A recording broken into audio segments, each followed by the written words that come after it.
Hi, my name is Keye, and I'm 40. I just turned 40. I'm the guy next door. I'm a dad. I said that wrong. I'm a husband first and foremost. A dad, a friend, someone's son. Growing up for me as a child in Nigeria was interesting as well as a bit different. Interesting because I felt like we lived across two different chapters. On one end, we were well cultured, well put together. On the other end, we literally did not have. We went through phases in our lives as kids where everything was perfect. Best cars, everything, the house, the trips, everything all in all. To a stage where NEPA, mosquitoes became our best friends. Losing everything, which is as far as having all your stuff being thrown onto the road. But yet to the layman and to everyone around us, for some reason we had it all. Because as our parents had raised us back then, we were cultured, we were well spoken. Although we were hungry, we didn't have to tell the whole world we were hungry. Of course, a part of me felt, were we lying to ourselves? No. It just made me learn early that the world doesn't have to see your pain. You can control what you share with them, but most important, you can find joy and fun in whatever situation you're in. And so Nigeria, of course, there's so many layers to it and so many angles to the story. But that, first and foremost, is one of the things that really defined me or started me off. But there's a mix in between it, which is the chapter in my life where we, in a sense, lost everything. A brand new chapter started, which means I moved from Lagos Ikeja. We lived in a really, really lovely area in Lagos. And then from there, based on what happened, we then moved to Abeokuta in Ogun State, which is the capital of Ogun State, a sister state, a next door state to Lagos. And that moment is one of the moments that changed my life forever. I remember walking into the classroom for the first time and looked around this class. I remember I was about 10, and I remember this almost like it was yesterday. And looking around this class as a new kid, I had all my shame and my pain of what had just happened, which is seeing everything we've earned, everything my mom and dad had bought, thrown onto the road. And my dad wasn't around, but that's another conversation. Thrown onto the road. And I just walked into this classroom with no one knowing what that was and decided they don't need to know my past. They don't need to control who I am. And the promise I gave myself was this. I have a name that I don't think I've met anyone that bears the same name, which is Keye, a crown with lots of stars. And every time even in my lowest moments now as an adult, when I look back at the meaning of that name, it gives me strength. But in that moment, what I decided to do was this.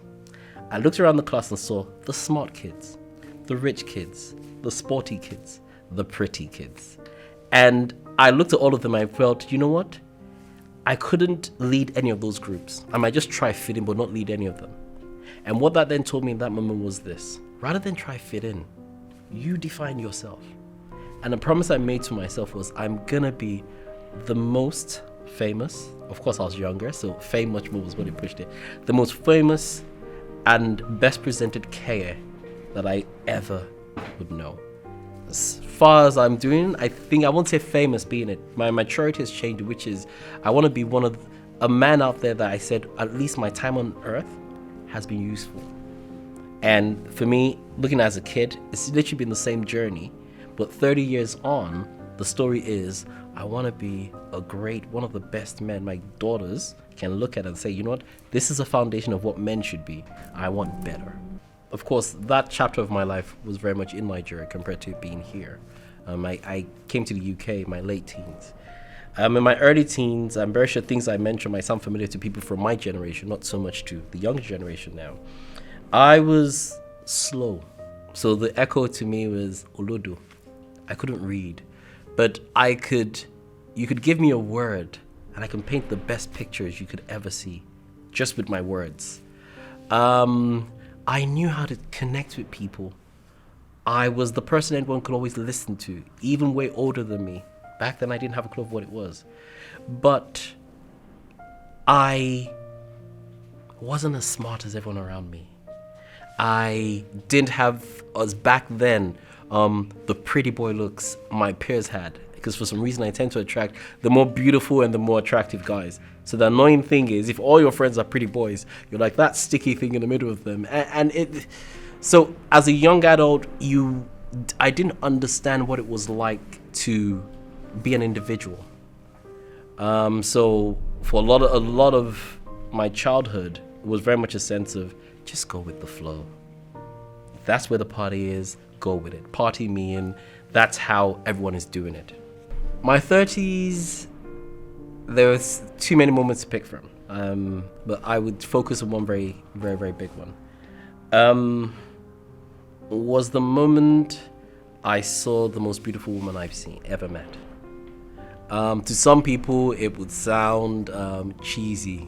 I train emotional intelligence for a living. I can handle my emotions, don't worry.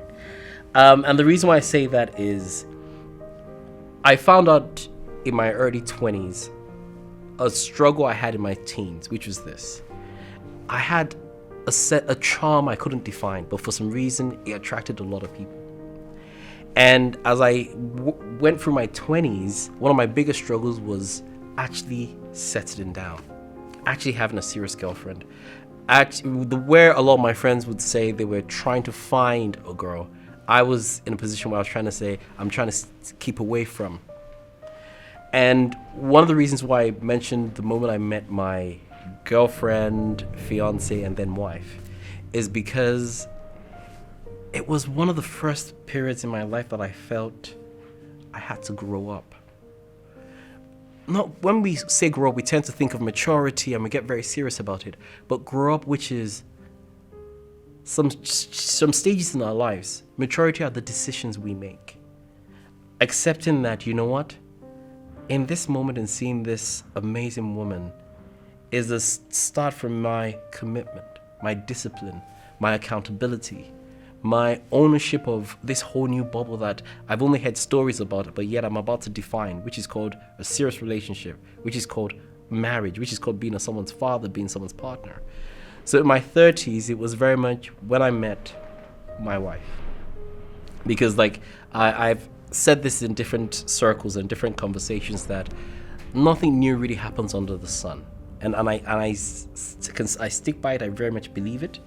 And I'm sure if I go back in my life, there are different chapters where I've met something or someone like my partner, my wife, not partner, that I've had to make that decision.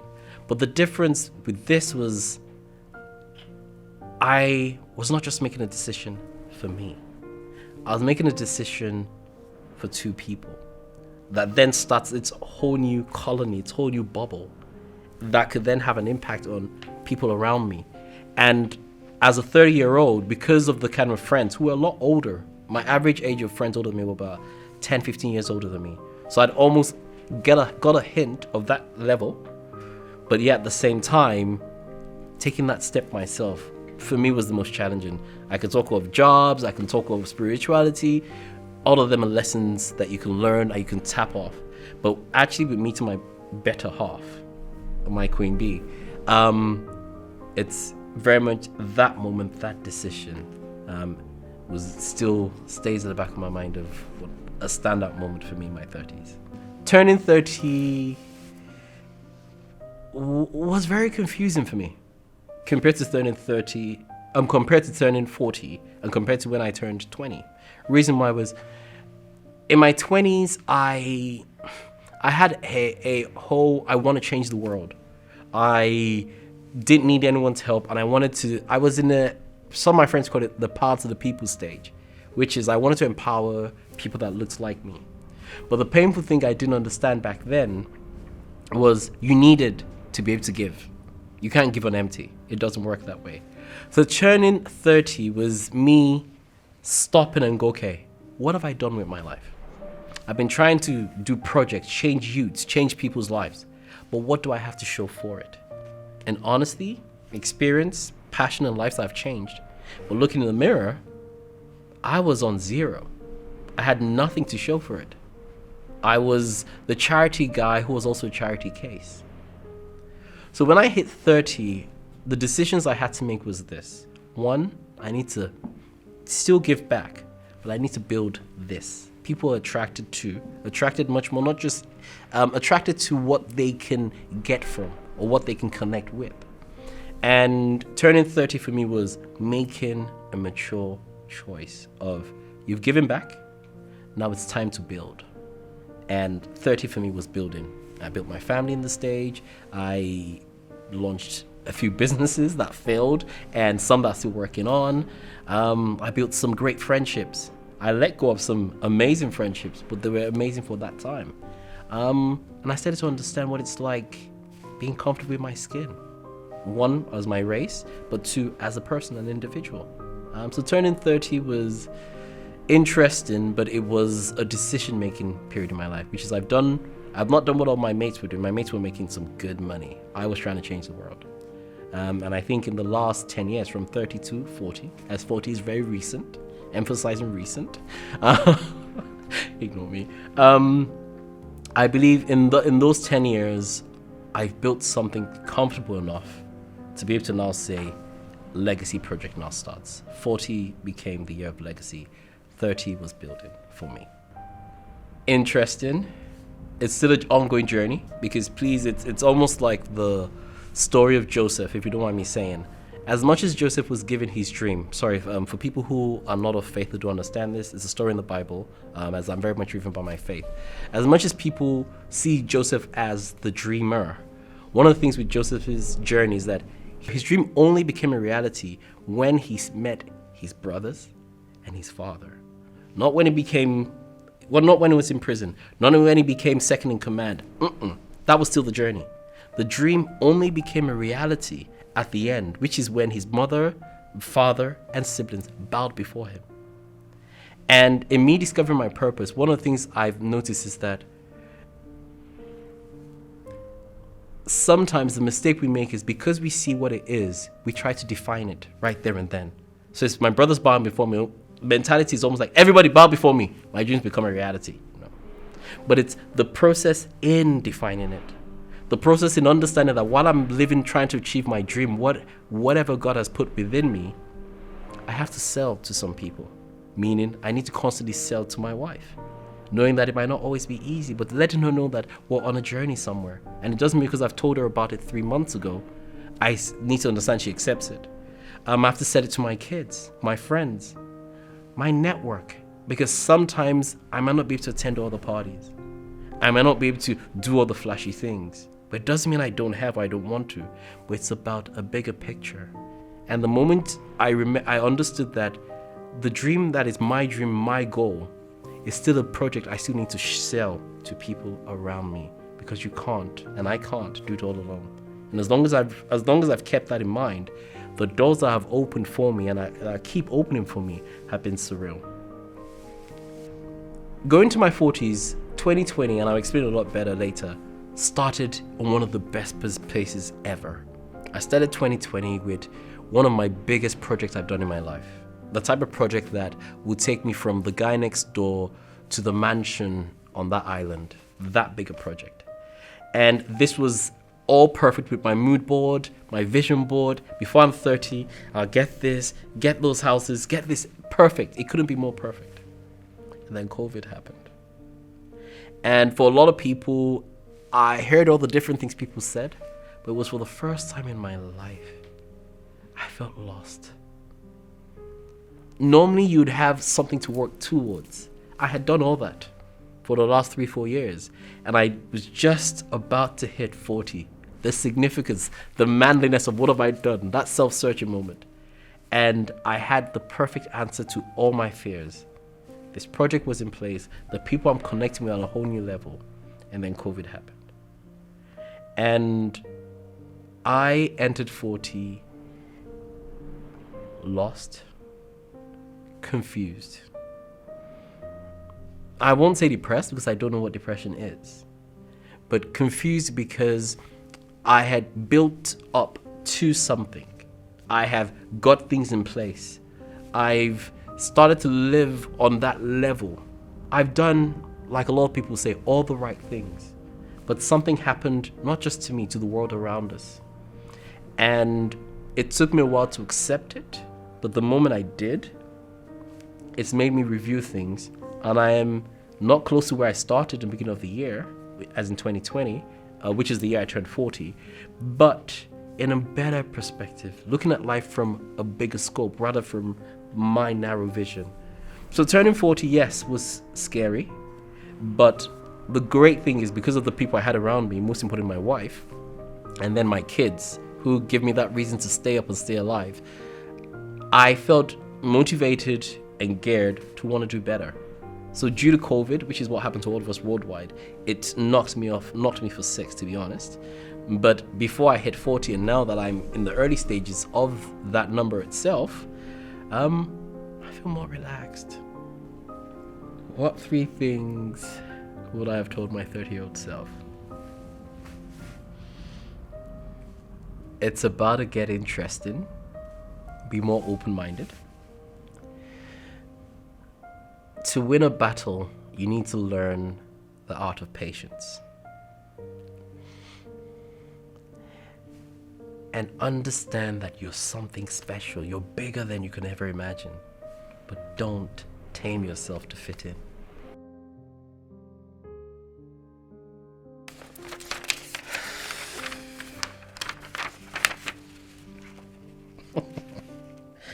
I don't know what I was thinking. Okay. So this is a letter to the future me, 10 years from now. Hi, Keye. How you doing? I hope you've maintained and taken care of that belly. I hope you've come to full acceptance that the hair is not going to grow back and a wig is not an option. But I hope that all the seeds I've sown today have started to take shape, and how a better husband project that we're working on right now has started to work better. I have faith that the mission in trying to be a better friend to the girls has started to fusion. You're spending more time with them, taking them on dates, and hanging out with them more. I hope that the projects and the business have gotten bigger and you've adapted to the new ideas I've put in place now. And I trust that your faith in God has not been shaken by any man or woman around you. I know there are more zeros in that account because I've done the work and I'm working on it. And I hope you're keeping to your word of giving back. I hope you're showing Bola more time, more attention, and constantly reminding her that no matter how busy you are, she's still the most important thing in your life. And I hope that through your curiosity, you haven't lost faith in mankind. Because this chapter, or when writing this letter, was a very trying time. And I hope you can look in the mirror and be proud of the Keye that I've sowed the seed of for you to become today with you reading this letter. I know you're still a man of God, and I know you can only get bigger and better. Watch your diet, watch the tummy. Tell me you're just fine. I love you, man. Keye, still the guy next door.